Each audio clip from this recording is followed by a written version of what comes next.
하나님 나라 백성인 하백 여러분, 하백의 성경 아카데미에 오신 것을 환영합니다.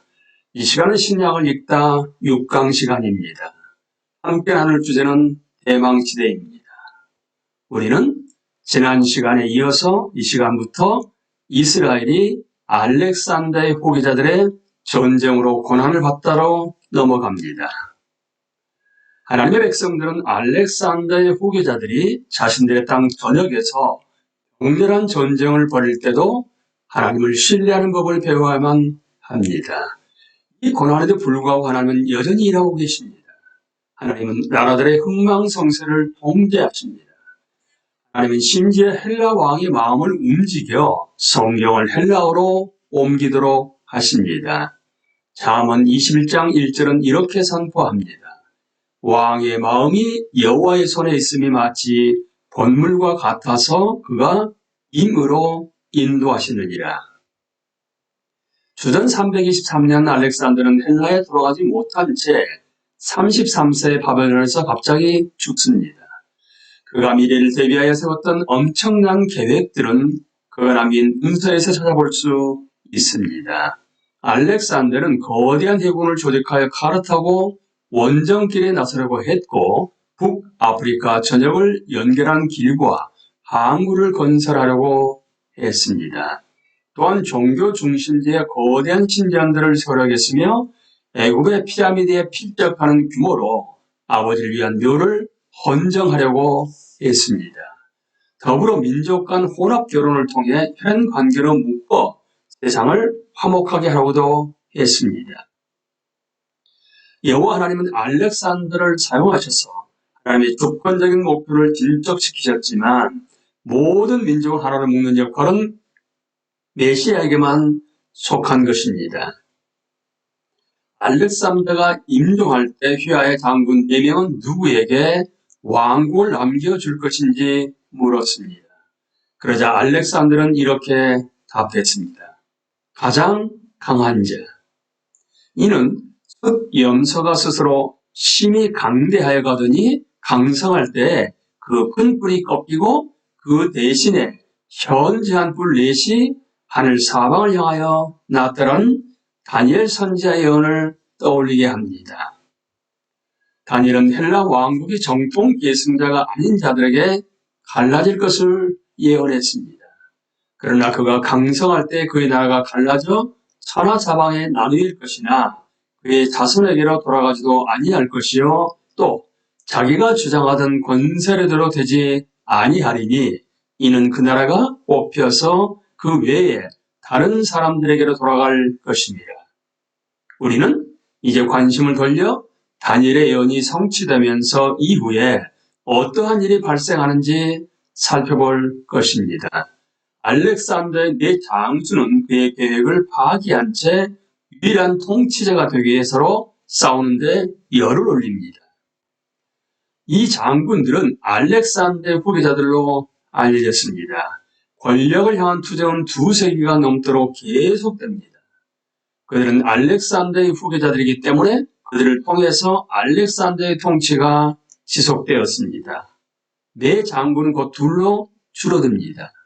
프톨레마이오스는 애굽의 알렉산드리아에서 통치합니다. 셀루커스는 수리아의 안디옥에서 통치합니다. 이 2 장군이 익숙하지는 않겠지만 피읍이 들어가는 프톨레마이오스가 애굽을 다스리는 바로 파라오의 지역을 통치했고 시옷이 들어가는 셀레우코스는 수리아를 통치했다고 기억하시면 좋습니다. 그들의 후손들은 프톨레마이오스 왕조와 셀루커스 왕조를 이루는데 6차례에 걸친 수리아 전쟁을 벌입니다. 무장이 잘된 대규모의 애굽 군대와 또 다른 무장이 잘된 대규모의 수리아 군대가 양편에 있는 지도를 상상해 보십시오. 그렇다면 실제로 어디에서 싸움이 일어날 것일까요? 이스라엘의 영토가 이 대립되는 세력 사이에 놓여 있습니다. 이스라엘은 군대가 진군한 길목에 있었기 때문에 큰 고난을 당합니다. 아들들은 전장에 끌려갔습니다. 자원들은 약탈당했습니다. 하나님의 백성들은 전쟁과 연관되어 부수적으로 막대한 피해를 입게 됩니다. 다니엘서 11장에 나오는 북쪽 왕과 남쪽 왕이 바로 프톨레마이오스 왕조와 셀레우코스 왕조입니다. 이스라엘을 다스리는 프톨레마이오스, 주전 301년에서 200년. 프톨레마이오스 1세는 헬라의 문화와 지적 전통을 애굽의 종교 및 신학과 결합한 인물로 기억됩니다.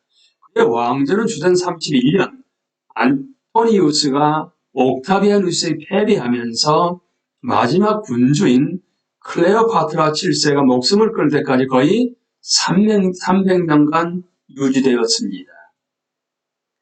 하나님의 백성들은 이 시기에 엄청난 고난을 당했지만 하나님은 계속해서 세상 나라들이 자신의 말씀에 접근할 수 있도록 허락하시면서 기대감을 조성하십니다. 프톨레마이오스 2세 후원 아래 성경을 헬라어로 옮긴다. 70년입니다. 프톨레마이오스 2세는 학식과 문화적 소양이 뛰어난 인물로 기억됩니다. 그의 후원 아래 알렉산드리아 도서관은 모든 분야의 지식을 획득하고 또 더 넓은 헬라 세상에 퍼뜨렸습니다. 알렉산드리아 세관 관리들은 책을 찾기 위해 상선들을 수색했습니다. 그렇게 모든 책을 압수하여 도서관용으로 사용할 복사본을 만들었습니다. 알렉산드리아 도서관은 세계에서 가장 큰 도서관으로 성장했습니다. 철학 논문에서 요리책에 이르기까지 소장 내용도 광범위했습니다.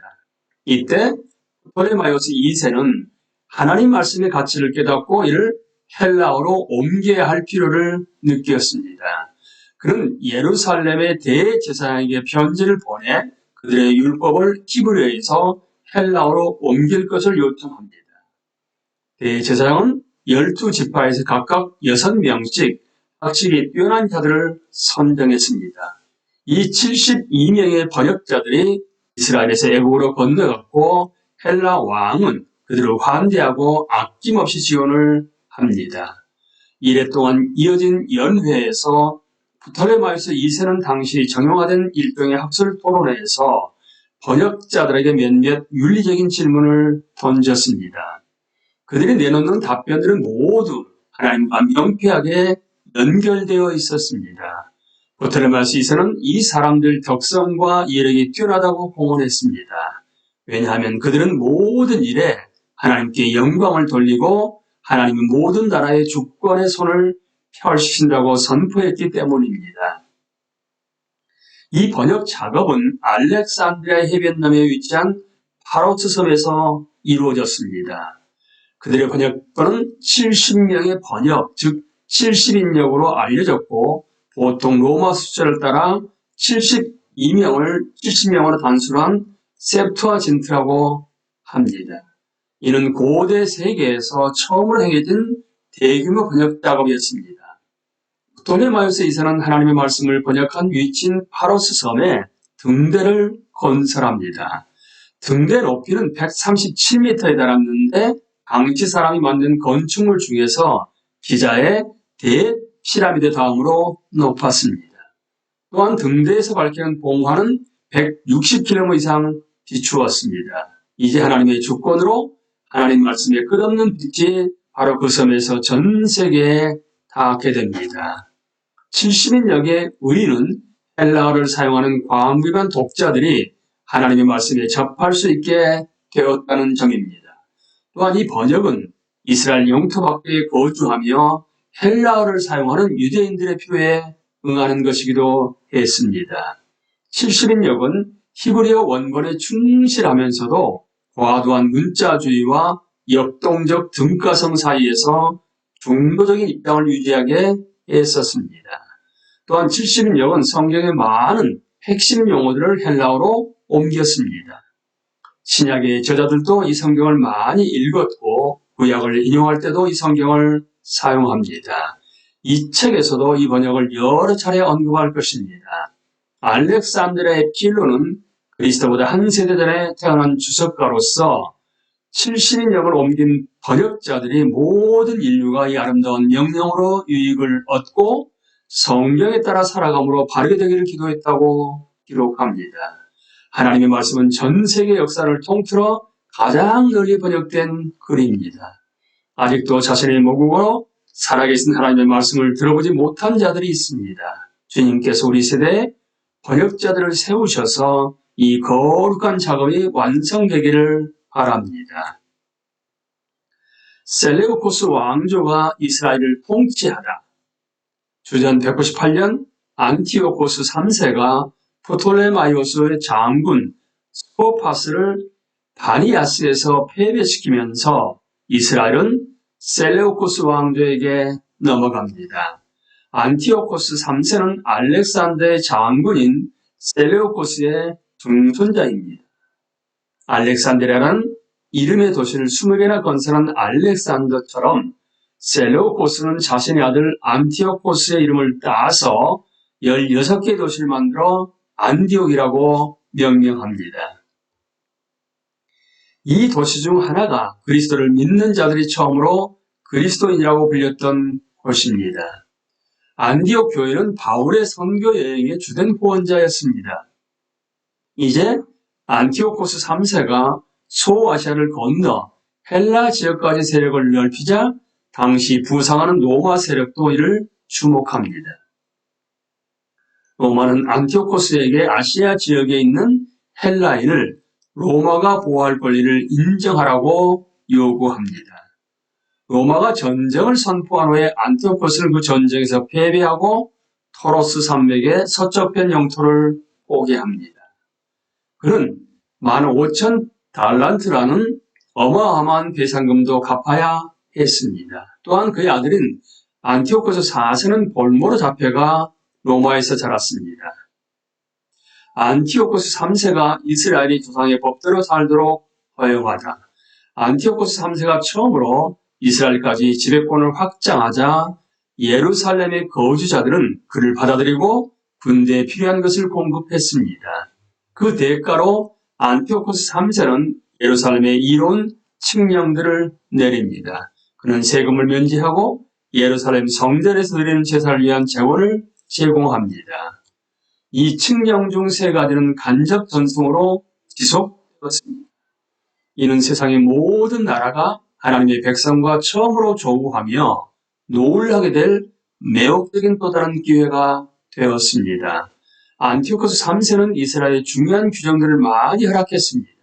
이스라엘은 조상들의 법, 즉 성경을 따라 사회를 운영하는 권리를 받았습니다. 또한 포도주, 기름, 유향, 내와는 삼나무도 공급받았습니다. 심지어 외국인의 입장과 금지된 재물을 통해 성전이 더럽혀지는 것을 막는 법령을 공개적으로 알립니다. 하지만 이스라엘에 대한 셀레우코스 왕조의 호의적인 자세는 계속되지 않았습니다. 안티오코스 3세는 고갈된 국고를 채우기 위해 바사의 엘리마이스 신전을 공격하다가 살해당합니다. 그의 아들인 셀레우코스 4세가 그 자리를 대신해서 통치하지만 몇 년 후 셀레우코스 4세도 살해당하고 그의 형제인 안티오코스 4세가 그 자리를 대신합니다. 안티오코스 4세의 통치는 이스라엘에게 동포와 엄청난 고난의 시간이었습니다. 고난을 극심했지만 하나님은 자신의 약속에 신실하셨습니다. 하나님은 이 백성들이 적대적인 문화에 완전히 멸망하도록 내버려두지 않으시고 이스라엘을 다시 구하실 것입니다. 우리는 이 시간에 이스라엘이 알렉산더의 후계자들의 전쟁으로 고난을 받다에 대해서 함께 나누었습니다. 강의를 마치겠습니다. 감사합니다.